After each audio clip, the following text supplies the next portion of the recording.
My name is Jim Estes, and today I'm going to talk about a drill that I think is extremely important for the swing plane. So what I want you to do is, and this, by the way, is going to give you an instant understanding of exactly the feeling you want to have in the golf swing. Take a club. You can put a rod, alignment rod, in the grip, or I'm sorry, in the butt end of the golf club.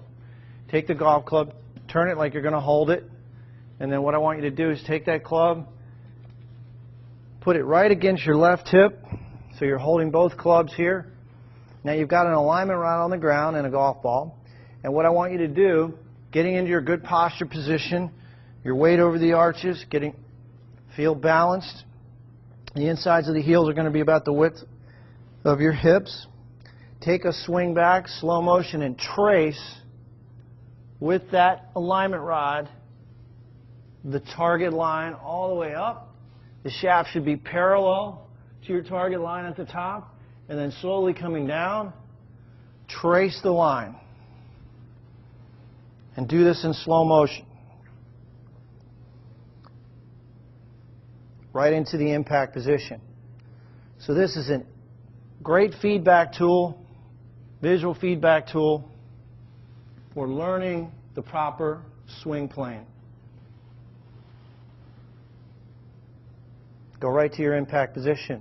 I encourage you to do this drill in slow motion, and if you have 5 minutes a day, if you do this drill every day, I guarantee you're going to improve your golf swing.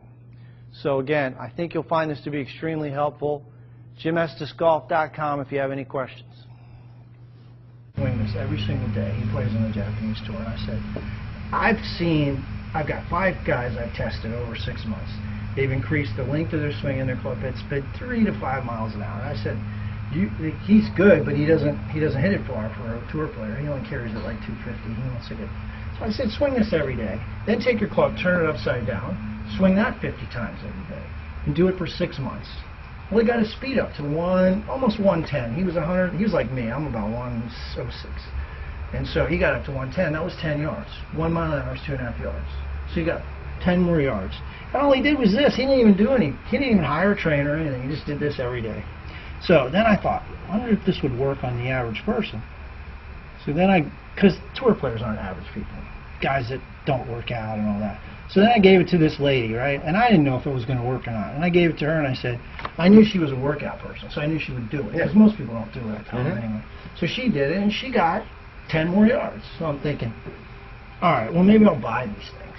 Then I started doing it, and I got a little bit. So I was at 102. I had a herniated disc last February, and I went for 3 shots. The shots helped me play, but didn't help me. So I went to a trainer, and I just started working out like crazy, and I started swinging this thing, and I got it up to 108. So I put on 6 miles an hour.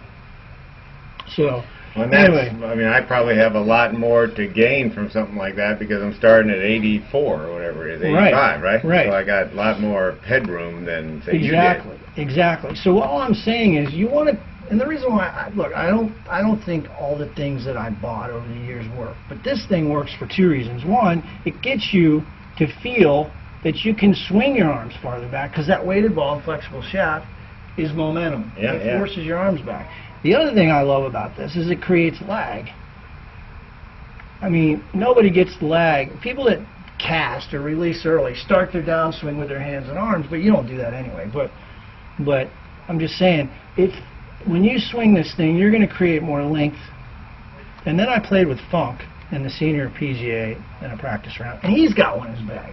And I'm like, Fred, what are you doing? He's like, I do this blood spinning thing. I've had a knee replacement, a hip replacement. And he's like, I got this orange whip thing, and I've been practicing with it, and it's helping me.